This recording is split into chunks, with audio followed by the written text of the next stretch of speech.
All right, so we're diving into public speaking today. Yeah, unlocking those secrets everyone wants to know. And get this, we've got excerpts from, get this, The Art of Public Speaking. No way, the actual art of public speaking. The one and only. So think of this deep dive as like... A cheat sheet. Yeah, your cheat sheet to become a more confident... And a more compelling speaker. Yes, with like practical stuff you can use, Right away. Yeah. Immediately. So what's the first thing that kind of jumps out at you from this? It's funny. The book kind of throws a curveball right off the bat. Oh. It basically says, forget overthinking it, just start speaking. Whoa, hold on. Really? Yeah. And it even compares it to like learning to swim. Okay. You can't just like read about it. Got it. You have to just jump in and get some experience. So true. But wouldn't you want to like at least have some basic. Yeah, some basic techniques down before you, Yeah, I think that's the common misconception I think that the book addresses. It's not about being perfect from the start, Yeah.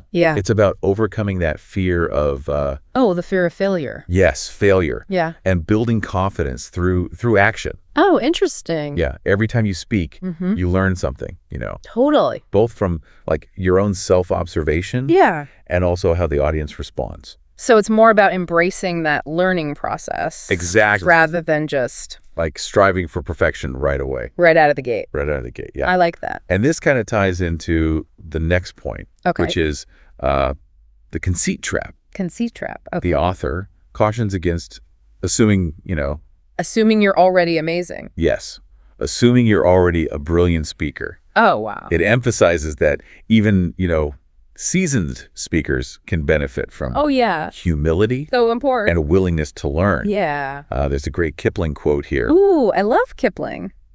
Not look too good, nor talk too wise.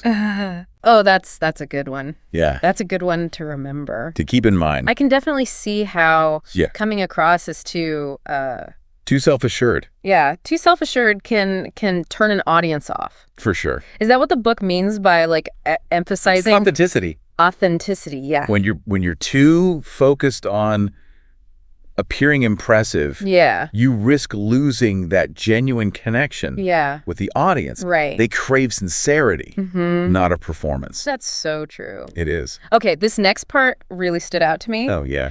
The emphasis on vocal variety. Yeah. The book uses this great analogy, comparing like monotone delivery to the monotony of like man-made landscapes. I see. It's like, who wants to listen to a speech that feels like staring at a brick wall Right, for an hour. for an hour? Yeah. Nature, on the other hand, is full of like, Vibrant changes. yes. Yeah. And the author argues that our speaking should Yeah, right. reflect. I love that. Okay, so variety keeps things interesting. Keeps it spicy. But how do we translate that to our speaking? Yeah. Is it just about talking like louder or faster? I think it's more nuanced than that. Okay.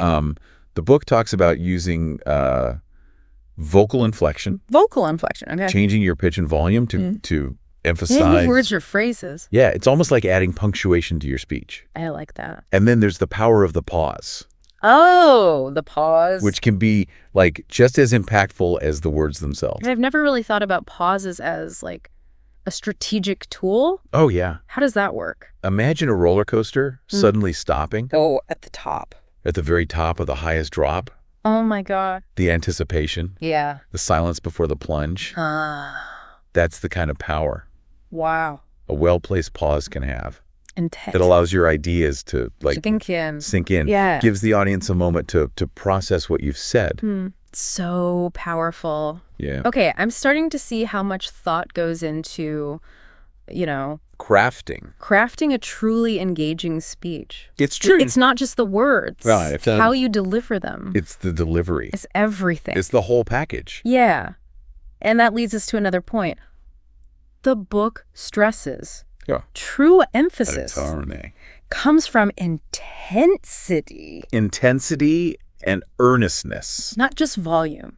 Not just volume. You could shout a sentence, Right. but if it lacks that like genuine feeling, Yeah. it won't resonate. It'll fall flat. Yeah, I think I understand. It's like the difference between an actor like reciting lines Just reading, versus truly embodying a character embodying, yeah. and delivering those lines the emotion. with the emotion. Yeah. Is that what the book means by intensity? Precisely. Okay. It's about conveying, like, the weight and the meaning behind your words through skillful use of your voice. Skillful use of your voice. Think of how a musician can draw Oh.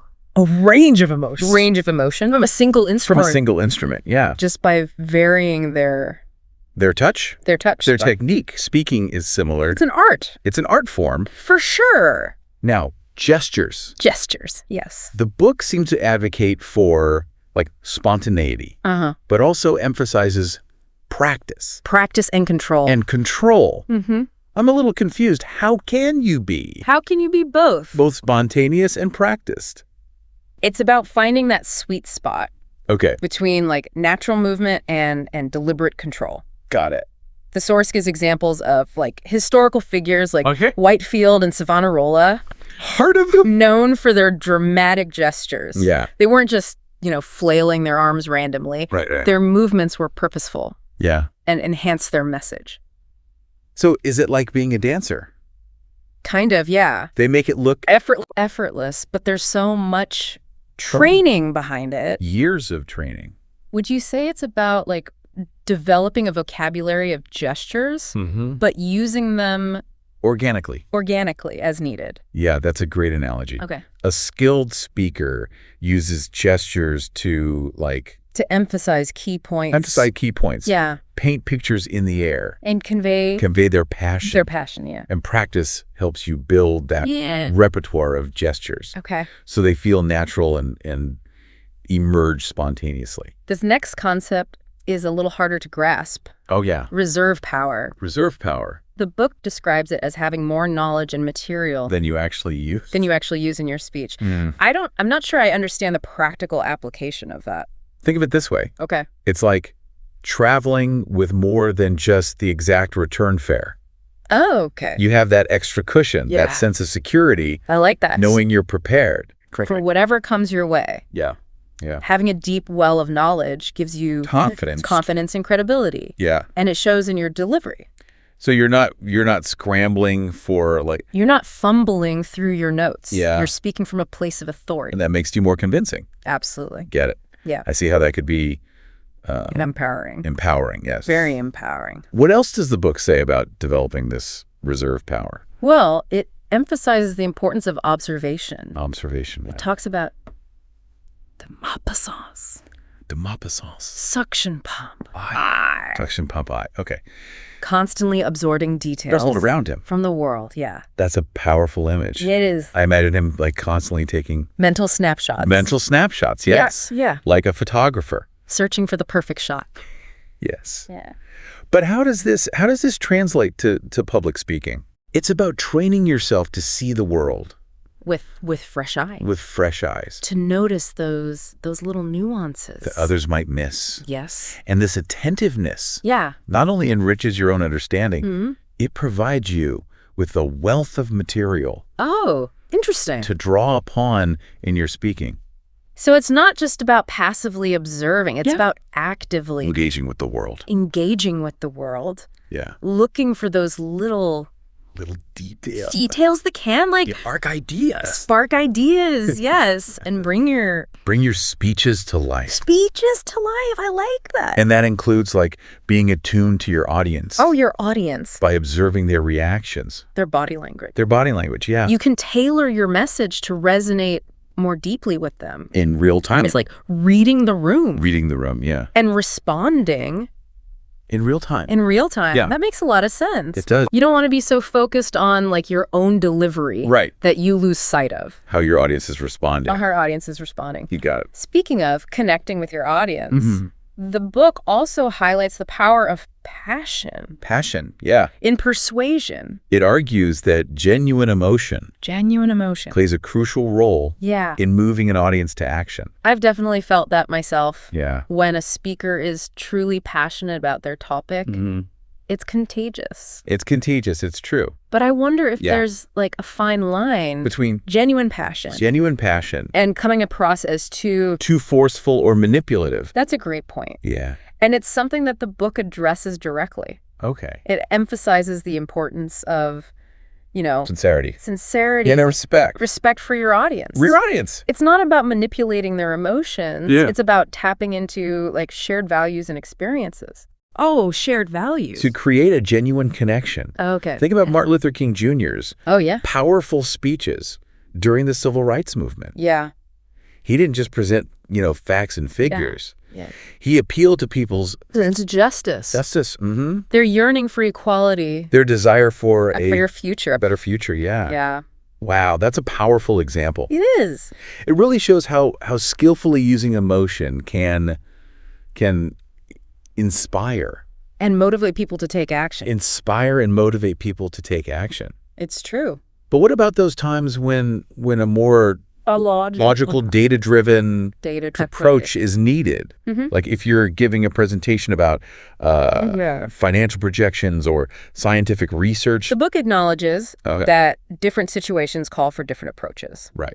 It even provides a framework for constructing logical arguments using deductive and inductive reasoning. Oh, wow. And supporting your claims with data and evidence.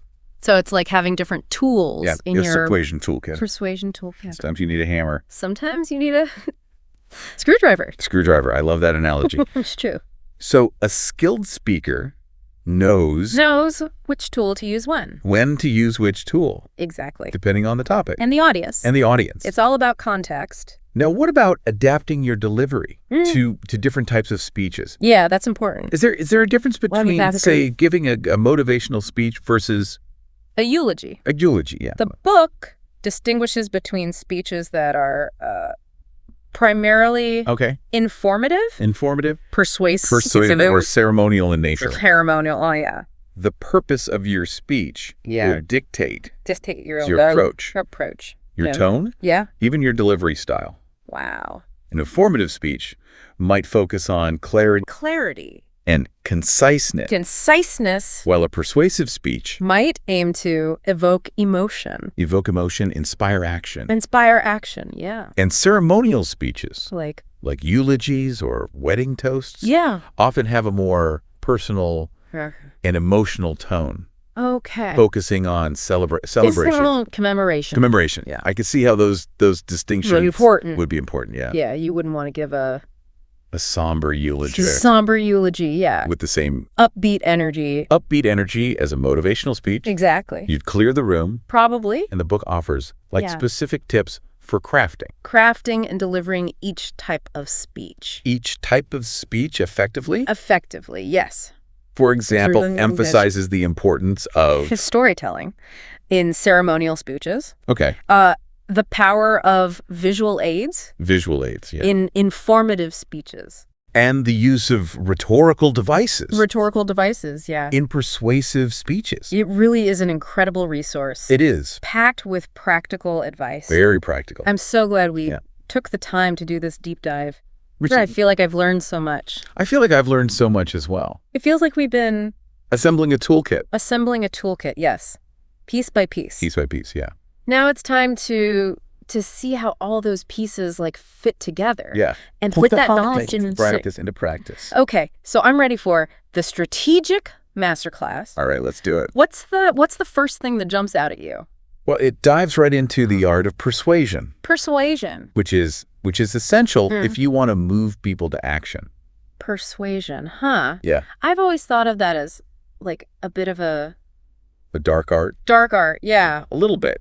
Like something used car salespeople do. But I guess it's more than that, right? It's more nuanced than that. Okay. Persuasion is at the heart of like effective communication. Oh, okay. Whether you're trying to convince a client to close a deal Okay. or rally your team around a new initiative Yeah. or even inspire a movement A movement or for a social change. social change. Okay. Yeah. So what are some of the key principles of persuasion that the book highlights? One of the most important is understanding the psychology of Of your audience. of your audience. People are more likely to be persuaded by Like arguments arguments that, like, align with with their existing beliefs and values. their existing beliefs and values. Maybe it makes sense. It's like trying to convince someone They've to changed their... change their whole worldview overnight. Right, it's not going to Not happen. going to happen. You need to meet them. Meet them where they are. Where they are. Find that Common ground. common ground. Yeah. And it's not just about Yeah. appealing to their existing beliefs. Right. It's about anticipating Oh, anticipating. and addressing Potential counter.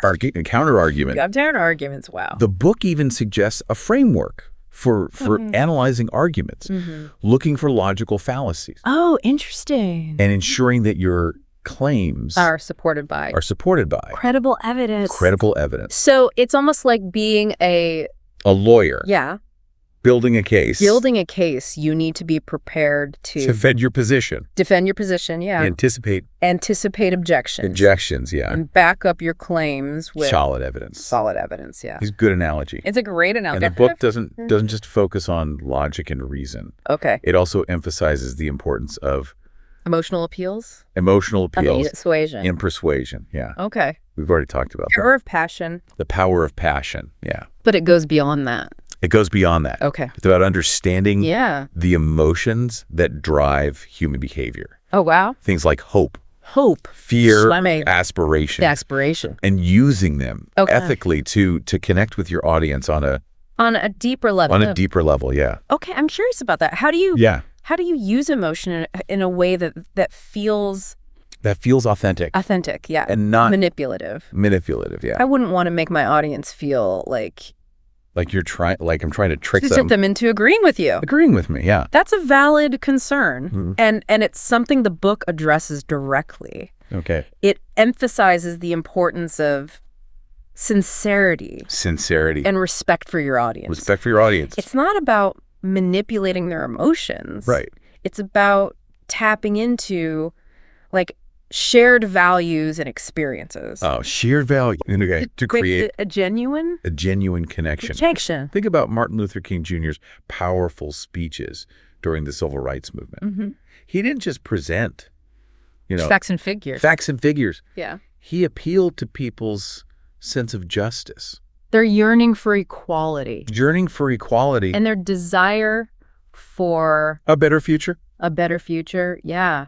Wow, that's a powerful Example. Okay. It really shows how Yeah. skillfully using emotion can inspire, Motivate people to motivate people to take action. take action. That's true. But what about those times when a more logical, data-driven Yeah. approach is needed? Yeah. Like if you're giving a presentation about Right. financial projections or scientific research. The book acknowledges that Yeah, different situations call for different approaches. right.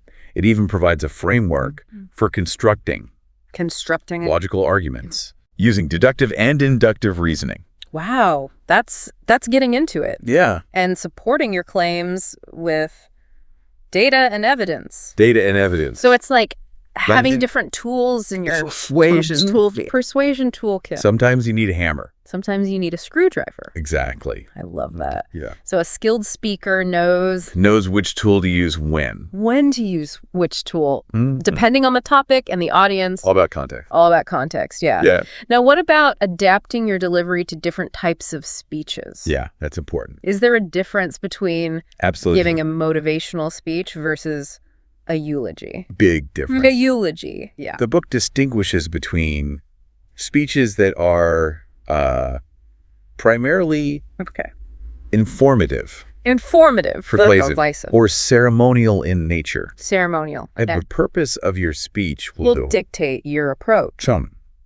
even your delivery style. An informative speech might focus on clarity Clarity. Okay. and conciseness, Conciseness, yeah. while a persuasive speech Might aim to evoke emotion. evoke emotion, Inspire action. inspire action. Yeah. And ceremonial speeches like eulogies or wedding toasts Yeah. often have a more Personal. personal and emotional tone, Okay. focusing on celebration. Celebration. Commemoration. Commemoration. I can see how those distinctions would be important. It's true. You wouldn't want to give a somber eulogy with the same, Upbeat energy. upbeat energy of a motivational speech. Exactly. You'd clear the room Probably. Yeah. and The book offers like specific tips for crafting Crafting and delivering each type of speech. effectively. Effectively, yes. For example, For example. emphasizes the importance of storytelling in ceremonial speeches, Uh-huh. the power of visual aids Visual aids. in informative speeches. Yeah. And the use of rhetorical devices in persuasive speeches. That's a great resource. It really is an incredible resource. It's packed with practical advice. Practical advice. Very practical. I'm so glad we took the time to do this deep dive. Me too. I feel like I've learned so much. I feel like I've learned so much as well. It feels like we've been like Assembling a toolkit. assembling a toolkit. Yeah, piece by piece. Piece by piece. And now it's time to see how all those pieces Fit together. fit together and put that knowledge Put that knowledge into practice. into practice. Yeah. Okay, All right. I'm ready for the strategic masterclass. Welcome back. We've already uncovered so much from the art of public speaking, Oh, yeah. but there's still plenty to explore. There's always more. I'm especially curious about the book's take on vocal techniques. Vocal techniques. Oh, yeah. It's interesting how much emphasis the author places on, like seemingly small details, Yeah. like the power of pauses. Oh, the power of the pause. It's not just about dramatic effect. Right. But also about giving the audience time to absorb what you're saying. That breathing room Yeah. to let it sink in. There's this charming anecdote about a country deacon praying for a drizzle drazzle Drizzle drazzle instead of a instead of a chunk floater. chunk floater. Yeah, I love that part. Drizzle drazzle versus chunk floater. It's so vivid. It paints such a vivid picture. I Yeah. love that. Exactly. It's like a gentle rain that nourishes the soil versus like a sudden downpour that just washes everything away. Washes it all away. Yeah. Yeah. When you pause after a key point, Yeah. you give your audience a chance to let it To let it sink in. sink in, to Yeah. really grasp the meaning. Let it really resonate. So strategic pauses are like They're like giving your audience mental breathing room. mental breathing room. Yeah, to digest the information. I can see how that would make a big difference It's huge. in how well they retain Yeah, it's about retention. what you're saying. Absolutely. Precisely. And speaking of breathing room, Okay. the book also talks about Yeah. avoiding Avoiding monotone delivery. monotone delivery. Yeah, it's like listening to someone just drone on and on Ugh. in a flat, unchanging voice. Yeah. It can make even the most The most interesting topic. interesting topic Feel tedious. Absolutely. Oh, absolutely. I've definitely zoned out Oh, yeah, for sure. during presentations that lacked Vocal variety. vocal variety. Yeah. But what are some practical ways Yeah, good question. to avoid like falling into that That monotone trap. monotone trap? One technique the book highlights Okay. is inflection. Inflection. Okay. It's about varying the pitch and tone of your voice Mm-hmm. to emphasize certain words or phrases. Got it. Think of it like adding punctuation to your speech. I like that. For example, Yeah. take a simple sentence like, you are going to the store. You are going to the store. Okay. If you say it in a monotone, Mm. it sounds like a plain statement of fact. Right. But if you emphasize the word you, Okay. it becomes more like a question. You are going to the store. You are going to the store. Oh, I see. And emphasizing store. Hit imply. You are going to this store. Exactly. Wow, I hadn't really thought about it that way. Right. Those subtle changes in inflection completely Completely change the meaning in the feeling. It seems like a really nuanced skill to master. It is. It is. Yeah. And the book goes even deeper, like Okay. discussing how different speakers might emphasize Yeah. the same sentence Okay. to convey different emotions or intentions. Mm-hmm. It also gets into the mechanics Mhm. of using like longer Yeah. falling inflections on emphatic words Mm-hmm. and how playing with pitch Yeah. can create contrast and highlight Key ideas. key ideas. It's really about treating your voice as an instrument Ooh. to create a more dynamic and engaging experience for your listeners. So it's not just about like speaking clearly. Yeah. It's about Now, like being aware of Voice all these work subtle vocal tools as a tool and using them to effectively enhance your message. to enhance your message. Yes. Exactly. And the book even gets into the physical aspects of voice production, Okay. like the importance of posture, Sure. Okay. breath control, Okay. and even the position of your tongue. Tongue. Lips. Lips, really? Really? The position of your tongue. The position of your tongue. I never would have thought of that. Yeah, it might sound strange, Okay. but think about it. Mm-hmm. Your tongue and lips are essential for Yeah. forming the sounds you make. Right. The book even suggests specific exercises for improving Okay. lip flexibility. Great flexibility. Like repeating the syllables. Momi. Momi. I was like a vocal warm-up. Like what singers do. I like what singers do. Yeah. Oh, okay. So it's about getting Getting your whole vocal apparatus ready ready to perform. to perform at its best. What is best? Ensuring you can project your voice Mhm. clearly and effectively. Clearly and effectively. What about posture? Oh, posture. I have a bad habit of slouching, Yeah. especially when I'm nervous. A lot of people struggle with that. Yeah. The book stresses the importance of standing tall, Okay. Standing tall, shoulders back, shoulders back. Okay. head held high. Head held high. This not only projects confidence, Mhm. but it also allows for Deeper, more resonant breathing, more resonant breathing. which is crucial Crucial for for a strong voice. a strong voice. That makes a lot of sense. It's true. If you're hunched over, Yeah, your lungs yeah, your lungs can't fully expand, can't fully expand. and your voice gets trapped. gets all trapped in there. I'll definitely be paying more attention to my posture from now on. Good. Excellent. Yeah. Now let's shift gears a bit Okay. and talk about the importance of Observation. observation. A skill we touched on briefly before. Briefly before, The book praises praises the the Maupassant Maupassant for his suction pump eye, constantly absorbing scales, details from the world around him. the world around him. Yeah. That image of de Maupassant's Yeah. suction pump eye, It's powerful. it has stuck with me, Mhm. but I'm still struggling to connect that concept Yeah. to the practicalities of public speaking. Hmm. How does being a keen observer Yeah. How does that make you a better speaker? speaker? Think of it like this. Okay. A good speaker is like storyteller Mm-hmm. who draws upon a rich well of experiences, That experiences and also observations. Yeah. By training yourself to be more attuned more attuned. to the world around you, Yeah. you gather those raw materials Oh, the raw materials. that can later be woven into your speeches. So instead of just going through the motions, Mhm. I should be You should be actively actively seeking out interesting details conversations or experiences that could potentially be used in future in future presentations. presentations. Exactly. Exactly. The world is brimming with Brimming with Figures. stories waiting to be told. waiting to be told, Insights insights waiting to be uncovered. waiting to be uncovered. The more observant you are, Mhm. the more Readily you'll find them. readily you'll find them. Yeah. Yeah. You know, this makes me think of Yeah. that famous Sherlock Holmes quote. Oh, yeah. What is it? You see, Yeah. but you do not observe. You see, but you do not observe. It's a reminder that we often look without truly without truly seeing. And Yeah.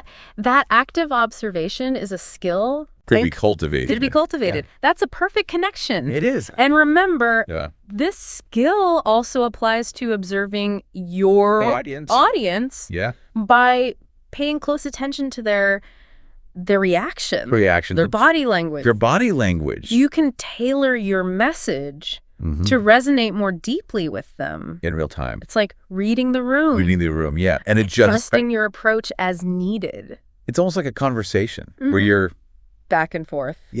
constantly gauging the other person's Their understanding. understanding and adjusting. It's adjusting your communication. I can see how they would lead to a Yeah, much more engaging, engaging and impactful speech. impactful. That's true. Speaking of connection, let's revisit this idea of Reserve power. reserve power, Yeah. which we discussed earlier. Yeah. The book describes it as Mhm. possessing more knowledge than you actually use Then you actually use in your speech. in your speech. Yeah. It's about having a deep well of understanding, Oh, a surplus of information. a surplus, It gives you that that confidence confidence and authority. and then. authority to speak with Conviction. conviction. Right. The analogy of Yeah. traveling with more than just the exact return fare Yeah, I like that one. really resonated with me. It's a good one. But how do you How do you build actually it? build that reserve power? One way is by embracing Mm-hmm. lifelong learning Lifelong learning. Okay. continuously. Yeah.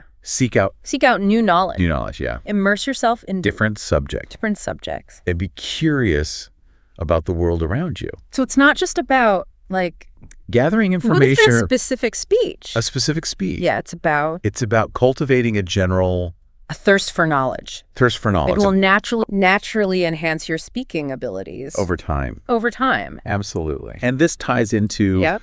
the book's emphasis on Right. building Yeah. a robust vocabulary. A robust vocabulary. Yeah, the author argues that Mhm. having a wide range of words at your disposal Yeah. allows you to express your ideas More precisely. more precisely, yeah. And paint more vivid pictures. Vivid picture. With your like crowd. language. Yeah. That makes sense. It's like It's like an artist having a full palette of colors a full palette of colors. to work with. Mhm. The richer your vocabulary, the more nuanced. The more nuanced and expressive your speaking can be. But isn't there a risk of sounding Pretentious? pretentious? If you use too many complex words, Yeah. it's about finding that balance. Okay, balance. The book encourages you to expand your vocabulary, Mm-hmm. but it's not about Not about showing off. showing off, yeah. Okay. It's about choosing the most precise and evocative words Okay. to convey your meaning. Mm-hmm. It even quotes a French writer who Uh-huh. said, Yeah. whatever may be the thing Okay. which one wishes to say, Mm-hmm. there is but one word One word. for expressing it. Wow. It is essential to search for this word Okay. and to be satisfied with nothing else. That's a powerful statement. It is. It speaks to the importance of finding that one perfect word that Mhm. truly captures the essence of The essence of your idea. your idea, yeah. Yeah. But how do you actually Good question. go about expanding Your vocabulary.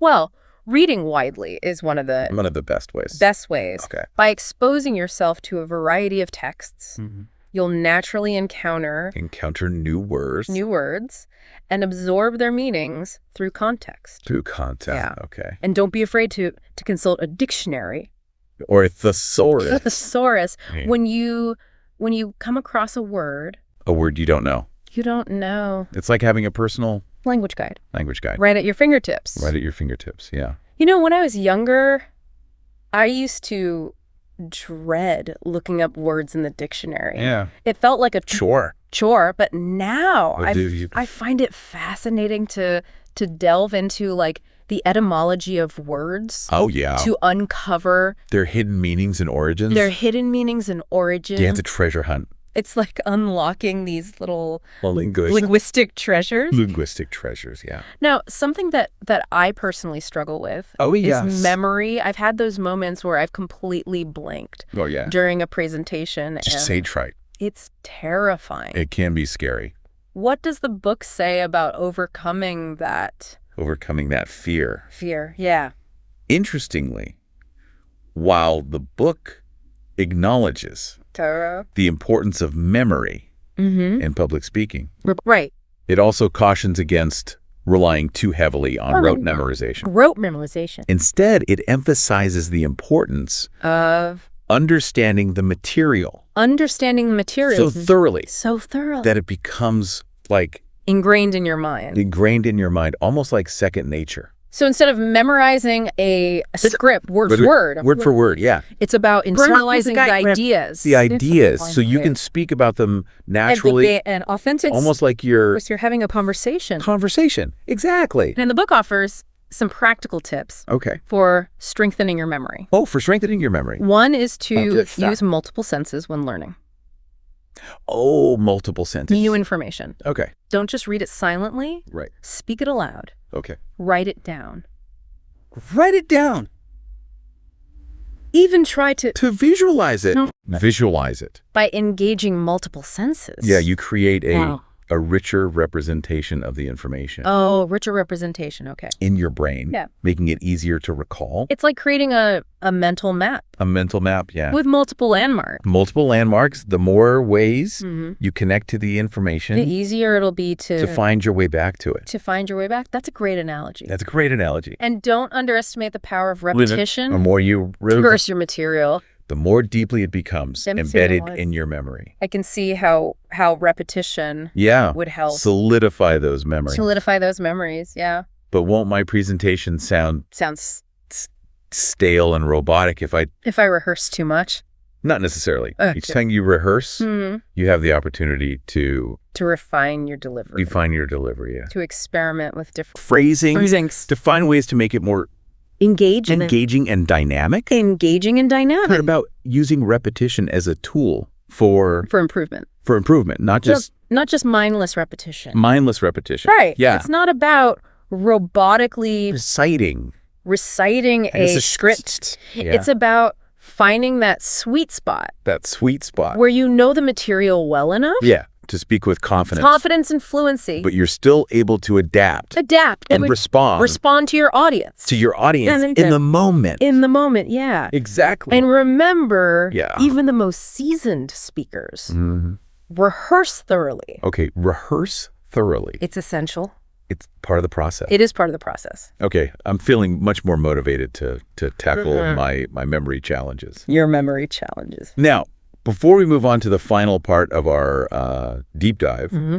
I want to circle back Something we briefly mentioned. briefly mentioned earlier. The importance of Character. tone and Public speaking. public speaking. Yeah. Ah, yes. The book emphasizes the connection The connection between between strong character and effective communication. communication. It even quotes Cato, who defined an orator as a good man, A good man, skilled in speaking. skilled in speaking. I Yeah. really love that quote. It's a good one. It speaks to the idea that Yeah. your words Your words carry more weight. carry more weight. When you're speaking from a place of Genuine conviction. genuine conviction, when your actions Actions align with your with your message. message. Yeah. Precisely. And this ties into the concept of the egoistic altruist.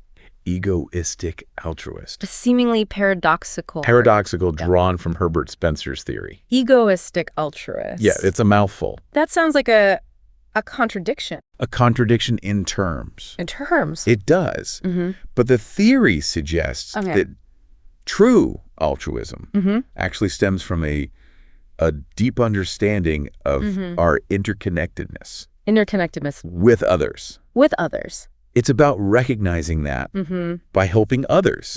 We And ultimately ourselves. help ourselves. Because we're all Part of the same fabric of humanity. fabric of humanity. So it's like that saying, Uh-huh. a rising tide lifts all boats. A rising tide lifts all boats. And we work together. We'll Support each other. support each other. We all benefit. We all benefit. That's a powerful. It is a Sure. powerful concept. It is. And it can be a powerful motivator Yeah. for both speakers and listeners. Now, Yeah. to wrap up this part of our deep dive, Okay. let's talk about one of the most Essential. essential tools in a speaker's arsenal: the power Story. stories. I love a good story. Who doesn't? But how exactly do stories elevate?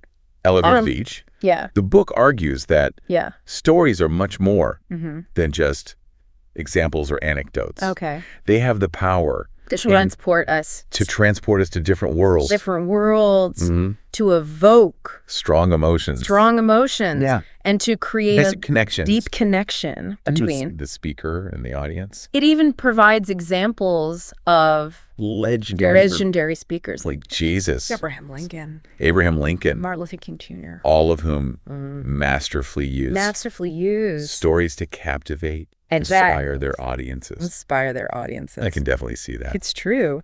Stories have a way of bypassing our Rational defenses. rational defenses Yeah. and speaking directly to Hearts. our hearts. Yeah. Yeah. They make us They make us feel things, feel things, not just think things. not just think things. And the most effective stories are often personal. Personal. Drawn from the speakers. The speaker's own Experience. experiences. When you share a story Yeah. from your own life, Your own life, it adds it adds an element of vulnerability, vulnerability. authenticity. Authenticity, that can be Incredibly powerful. incredibly powerful. It shows your audience that you're not just a Talking head. talking head, Yeah. but a real person A real person. with real emotion real emotions. and experiences. Experiences. And who doesn't love a good dose of humor. humor? humor. I've definitely noticed that. A Yeah. well-placed joke A well-placed joke. or funny anecdote Yeah. can really like lighten the mood They can lighten the mood. and make an audience more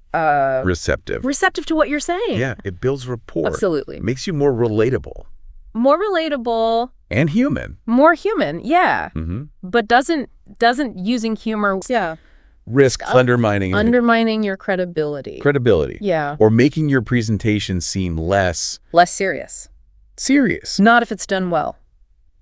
Okay, so The key is to choose humor. yes, That's appropriate for the occasion and your audience. Your audience. It's about finding that balance between being Informative. entertaining, Entertaining. serious, Serious. and approachable. And approachable. It's about reading the room Reading the room and and adapting your approach accordingly. accordingly. Yeah. Right. It's all about reading the room and Uh-huh. adapting your approach. Welcome back for the final part of our deep dive into the art of public speaking. It's been like an incredible journey, It really has. and I'm feeling so much more equipped. I know. You tackle my next Public speaking challenge. public speaking challenge. Yes. All these insights. All these insights we've uncovered. It feels like we've been Yeah, like we've been assembling assembling this public speaking toolkit toolkit. Yes. piece by piece, Piece by piece. and now it's time to put it all together. put it into practice. Okay. I'm ready for the strategic masterclass. Let's do it. What's the first thing? Well, it dives right into the art of Persuasion. persuasion. I've always thought of that as like a Bit of a darker. dark art. Yeah. Yeah. Like something used car salespeople do. Mm-hmm. It's more nuanced than that. Okay. Persuasion is really at the heart of like effective communication. Oh. Whether you're trying to convince a client to close a deal Okay. or rally your team around a new initiative Yeah. or even inspire a movement for social change. Social change. Mm-hmm. So what are some of the The key principles of Principles of yeah, that the book that the book highlights. highlights One of the most important is understanding the psychology of your audience. People are more likely to be persuaded by by arguments. arguments that Alliance align with their existing beliefs and values. Mm-hmm. It's like trying to convince someone to Change. their entire worldview Yeah. Overnight. overnight. Yeah, Not going to happen. not going to happen. You need to meet them Meet them where they are. where they are. Yeah. Find that Common ground. common ground. And it's not just about Appealing to appealing to their existing beliefs. beliefs. It's about anticipating anticipate and addressing addressing whose arguments. counter arguments. Wow. The book even suggests a framework for Analyzing analyzing arguments, arguments, looking for logical fallacies. looking for logical fallacies that your claims are are supported. by credible evidence. Credible evidence. So it's almost like being a Like a lawyer. lawyer. Yeah. Building a case. Building a case, you need to be prepared to Defend your position. defend your position Anticipate objections. and back up. Back up your claims with solid evidence. Solid evidence. That's a That's great like a good analogy. analogy. And the book doesn't just focus on logic and reason. Reason. It also emphasizes the importance of emotional appeals. Emotional appeals in persuasion. In persuasion, yeah, we've talked about the power of Passion. passion, yeah. But it goes beyond that. It goes deeper. Okay. It's about like understanding the emotions that drive Like human behavior. human behavior, like Hope, fear, fear, aspiration, and using them using them ethically ethically to connect with your audience on a deeper level. deeper level. Mm-hmm.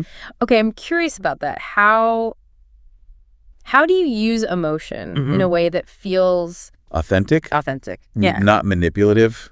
Manipulative. You want to make the audience feel like you're like I'm trying to trick them. trying to trick them. Yeah, into agreeing with me. That's a valid concern, Mm-hmm. and it's something the book addresses directly. Okay. It emphasizes the importance of Sincerity. for your Respect for your audience. yeah. It's not about manipulating their emotions. Right. It's about tapping into like shared values, Shared values. shared experiences. Okay. To create a genuine connection. Genuine connection. Think about Martin Luther King Jr.'s powerful speeches during the Civil Rights Movement. Yeah. He didn't just present facts and figures. Facts and figures? He appealed to people's sense of justice, Their yearning for equality yearning for equality and their desire for a better future for a better future. Wow. That's a powerful example. It really shows how skillfully using emotion can like inspire And motivate people to and motivate. people to take action. Yeah. It's true. But what about those times when a more logical, data-driven approach is needed? Like if you're giving a presentation about Right. financial projections or scientific research. The book acknowledges Right. that different situations call for different approaches. Different approaches. It even provides a framework Yeah. for constructing Constructive. logical arguments Logical or using deductive deductive. and inductive reasoning Wow, inductive reasoning, that's getting into it. and supporting your claims Yeah. with data and evidence. Yeah, and evidence. So it's like, it's like having different tools Having different tools in your in your persuasion toolkit. persuasion toolkit. Sometimes you need A hammer. Sometimes you need a screwdriver. a screwdriver. I love that. It's about choosing the right tool for the job. So a skilled speaker Knows knows which tool to use, when to use which tool, depending on the depending on the topic and the audience. context. Context, yeah. Mm-hmm. Now, what about adapting your delivery to different types of speeches? Yeah, that's important. Is there a difference between, say, giving Absolutely. motivational speech versus a eulogy? Eulogy. Big difference. Yeah. The book distinguishes between speeches that are primarily Oh, informative, informative, persuasive, persuasive, or ceremonial in nature. ceremonial, yeah. The purpose of your speech Yeah. will dictate your approach, Your approach. your Yeah. tone, even your delivery style. Wow. An informative speech might focus on Clarity, clarity and conciseness, conciseness, while a persuasive speech might aim to evoke emotion, evoke emotion. inspire action. In ceremonial speeches, Like, yeah. eulogies, Eulogy. wedding toasts Wedding toasts. often have a more personal Personal and emotional tone. focusing on celebration. Celebration, honor, Honor. commemoration. Commemoration. Yeah, I could see how those distinctions would be They're very important. important. Yeah. You wouldn't want to give a somber eulogy Right, with the same upbeat energy. as a motivational speech. As a motivational speech, yeah, you'd clear the room. You probably would. And the book offers It offers specific tips for specific tips. their crafting and delivering each type of speech effectively. For example, it emphasizes the importance of Storytelling. storytelling in ceremonial speeches, The power of visual aids, visual aids in informative speeches, informative speeches, yeah. and the use of rhetorical devices. Those rhetorical devices, Yeah, and persuasive speeches. It really is an incredible resource, Packed with packed with practical advice. practical advice. I'm so glad we took the time to do this. Me too. Deep dive. It's been a fascinating exploration. I feel like I've learned so much. Me too. And as we wrap up, there's one final point from the book Okay. that I want to highlight. Okay. The ethical dimension Oh, ethics. of public speaking. Yeah, that's something I hadn't really considered, but it makes sense. If you have the power to influence people Yeah, with your because word, your words you have a to responsibility use that power wisely. to use that power wisely. Exactly. The book stresses the importance of speaking with integrity, Integrity, authenticity, of avoiding manipulation manipulation or deception, and of using your platform yeah, to uplift and inspire. to uplift and inspire. That's Yeah. a powerful message. It is. It's a reminder that with great speaking power comes great responsibility. great responsibility. Indeed. And ultimately, Yeah. the most effective speakers are those who use their words to make a positive A positive difference in the world. difference in the world. I love that. It's like speaking becomes yeah. an act of service, An act of service a way to contribute to the greater good. to the greater good. Well, I think Yeah. we've officially reached The end. of our deep dive. Deep dive. I'm walking away with a newfound appreciation for See the art the art. of public speaking. Public speaking, yeah. And I'm feeling much more confident That's great. about putting all these insights into practice. It's been a pleasure Yeah. exploring this topic with you. Likewise. And remember, Remember, the key to becoming a more effective speaker yeah, is to keep practicing, keep learning, keep learning. and keep refining your craft. And most importantly, Most importantly, speak from the heart. speak from the heart.